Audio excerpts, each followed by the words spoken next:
मेरी आशा है कि ये पहला नहीं होगा और इससे दूसरे राजनीतिक दलों पर भी दबाव होगा कि महिलाओं को और राजनीति में महिला की भागीदारी को एकदम सीरियसली लिया जाए।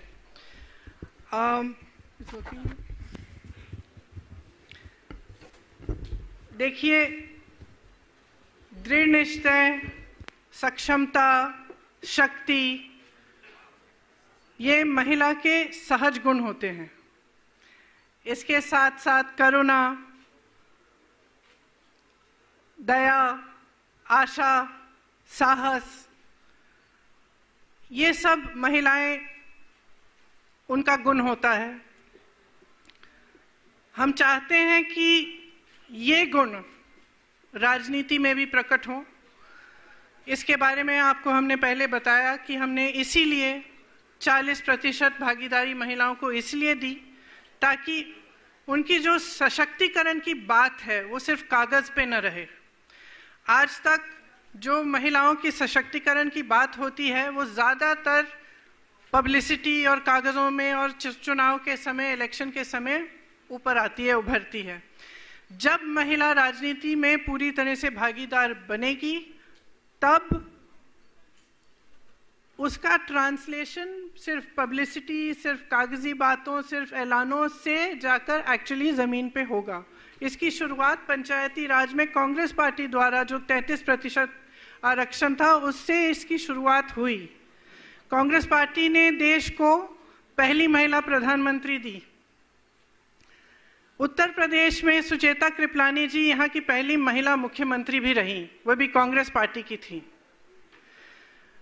हमारे देश में महिला प्रधानमंत्री तब बनी जब दूसरे विदेश में और पूरे दुनिया भर में बहुत कम महिलाओं की राजनीति में उस स्तर पर भागीदारी होती थी। आज जाकर अमेरिका में एक महिला वाइस प्रेसिडेंट पहली बार बनी है कुछ सालों पहले, और हमारे देश में एक महिला प्रधानमंत्री बहुत समय पहले बनी थी।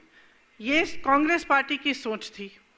इसी सोच को आगे लेते हुए, आगे बढ़ाते हुए हमने ये एक महिला घोषणा पत्र बनाया है जिसमें हम ये कहना चाहते हैं कि हम महिलाओं को सचमुच सशक्त बनाना चाहते हैं।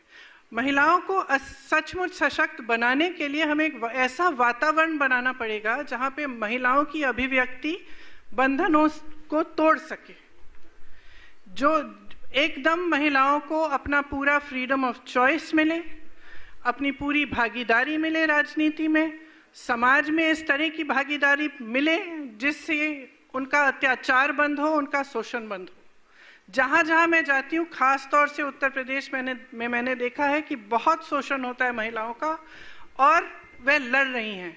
ये बात नहीं है, ये महिलाओं की लड़ने की बात ये पहली बार हम नहीं कर रहे हैं, ये आपसे ही उभरी है। और यहाँ पे जो हमने 2 सालों से जो काम मैंने यहाँ किया और मैंने देखा कि जहाँ जहाँ मैं गई वहाँ पे महिलाएं अपने हकों के लिए लड़ रही हैं। खास तौर से जो नौजवान महिला है वो सहना नहीं चाहती है, वो सहने में कोई उसके का ग्लोरिफिकेशन नहीं होना चाहिए। वह अपने हक के लिए आज लड़ने को तैयार है और लड़ेगी। उस भावना से हमने ये घोषणा पत्र बनाया है ताकि लड़ने में हम मदद करें, समर्थन दें और महिलाओं को हम पूरी तरह से सशक्त बनाएं। इसको हमने 6 हिस्सों में बांटा है: स्वाभिमान, स्वावलंबन, शिक्षा, सम्मान, सुरक्षा और सेहत। देखिए, स्वाभिमान की सबसे बड़ी बात यह है कि राजनीति में जो 40% हम हिस्सेदारी से हम शुरू कर रहे हैं टिकटों में, हम चाहते हैं कि इसको हम आगे बढ़ा के एक दिन ये 50% बने। ये जो हिस्सेदारी है, इससे जो इम्बैलेंस है राजनीति में महिलाओं का, उसको हम ठीक करने की कोशिश करना चाहते हैं। संसद और विधानसभाओं में महिलाओं का प्रतिनिधित्व आज 14% से कम है। जब 40% महिलाएं टिकट लेंगी और चुनाव लड़ेंगी, आशा है कि ये बढ़ेगा, विधानसभा में बढ़ेगा और उसके बाद जब लोकसभा का चुनाव आएगा तो आशा है कि और भी बढ़ेगा। स्वावलंबन में हमने महिलाओं के लिए बहुत सारी घोषणाएं की हैं। आपको शायद मालूम होगा कि उत्तर प्रदेश में कामकाजी महिलाओं की भागीदारी अब 9.4% है, 9.4%। हमने इसमें घोषणा पत्र में ये घोषणा की है कि नए सरकारी पदों में आरक्षण प्रावधानों के अनुसार 40% महिलाओं को नियुक्ति होगी। इसका मतलब है कि जो हमने घोषणा की कि हम 20 लाख रोजगार दिलवाएंगे, उसमें से 8 लाख रोजगार महिलाओं के लिए होंगे। 50% तक महिलाओं को नौकरी देने वाले व्यवसायों को कर में छूट और सहायता मिलेगी। महिलाओं द्वारा संचालित छोटे व्यवसायों को सस्ता ऋणों और टैक्स रिफंड हेतु फंड मिलेंगे। कामकाजी महिलाओं के लिए 25 शहरों में सुरक्षित और नवीनतम सुविधाओं वाले छात्रावास बनाए जाएंगे उनके लिए। ग्रामीण और कुटीर क्षेत्र में महिलाओं का सशक्तिकरण होना चाहिए। उसके लिए आंगनबाड़ी कार्यकर्ताओं और आशा बहुओं के लिए 10,000 रुपये का न्यूनतम मानदेय मिलेगा। सहायता समूह को 4% इंटरेस्ट रेट पर ऋण। मनरेगा में महिलाओं को प्राथमिकता, 40% कार्यों में आरक्षण मिलेगा। राज्य में राशन की 50% दुकानों का प्रबंध और संचालन महिलाओं द्वारा किया जाएगा। शिक्षा के लिए जो शैक्षिक सशक्तिकरण है, उसके लिए हम कुछ कदम उठाना चाहते हैं। जैसे मैंने पहले भी कहा अपने भाषणों में, 10+2 में प्रत्येक लड़कियों के लिए स्मार्टफोन दिया जाएगा। आप जानते हैं, कल ही मैं एक छात्रा से बात कर रही थी, वो मुझे बता रही थी कि कोरोना के दौरान सबसे बड़ी संकट उनको जो आई कि जो ऑनलाइन शिक्षा थी वो कर नहीं पाई क्योंकि उनके पास स्मार्टफोन नहीं थे। तो आज स्मार्टफोन शिक्षा का माध्यम बन गया है और सुरक्षा का माध्यम भी है। हाँ, आपको नहीं। अच्छा, सॉरी। तो 10+2 की छात्राओं को स्मार्टफोन मिलेगा। जैसे मैं कह रही थी, ऑनलाइन शिक्षा में सुविधा मिलती है और सुरक्षा के लिए भी ये बहुत महत्वपूर्ण बन गया है।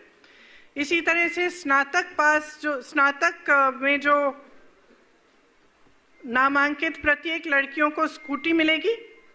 राज्य भर में वीरांगनाओं के नाम पर 75 दक्षता विद्यालय शुरू किए जाएंगे। ये हर जिले में होंगे। इसमें महिलाओं को दक्षता के लिए प्रशिक्षण और तरह तरह की ऐसी चीज़ें सिखाई जाएंगी जिससे वे सशक्त बन पाएं। महिलाओं पर केंद्रित विशेष रोजगार की एक्सचेंज बनाई जाएगी। राज्य भर में महिलाओं द्वारा प्रबंधित और संचालित संध्या विद्यालय भी होंगे। खासतौर से ये जो अर्बन सेंटर्स हैं और शहरों में हैं, ये यहाँ लगवाए जाएंगे जहाँ पर महिलाएं शाम को आकर पढ़ाई कर सकेंगी और इनके लिए जो सुरक्षा की सुविधाएं हैं उनको हम अच्छी तरह से बनवाएंगे। आपको शायद पता होगा कि कोरोना के कारण माध्यमिक स्तर की 1 करोड़ छात्राओं ने शिक्षा छोड़ी यूपी में। 2014 में शिक्षा के बजट में लगातार कटौती हुई है। 2014 के बाद से बेटी बचाओ बेटी पढ़ाओ का 60% बजट सिर्फ विज्ञापनों में खर्च किया गया है। इसीलिए मैं कहती हूँ कि महिलाओं के सशक्तिकरण की बात जो है सिर्फ विज्ञापनों में रह चुकी है और महिलाओं को जिस तरह से भागीदार बनाना चाहिए उस तरह से बनाने की कोशिश भी नहीं रही है। ये इसलिए कि सब राजनीतिक दल ये पहचानते हैं कि अगर इस देश की सारी महिलाएं अपनी शक्ति को पहचानें और उस शक्ति को एक राजनीतिक शक्ति में बदल दें तो ये देश बदल सकता है। तो ये जो जातिवाद, सांप्रदायिक जो राजनीति है ये खत्म हो सकती है। तो मैं आग्रह करना चाहती हूँ सारी महिलाओं से, अपनी सारी बहनों से कि एक बहुत बड़ा मौका है। आपको अपनी शक्ति को पहचानना है और उसको इस्तेमाल करना है। विकास की राजनीति को लाइए इस देश में और ख़ास तौर से उत्तर प्रदेश में। इसके साथ साथ आगे बढ़ते हुए घरेलू क्षेत्र में मान्यता और सशक्तिकरण के लिए आप सब जानते होंगे, एनएसएस रिपोर्ट में ये आया है कि भारतीय महिलाएं अवैतनिक घरेलू कामों में 5 घंटे हर रोज कम से कम काम करती हैं।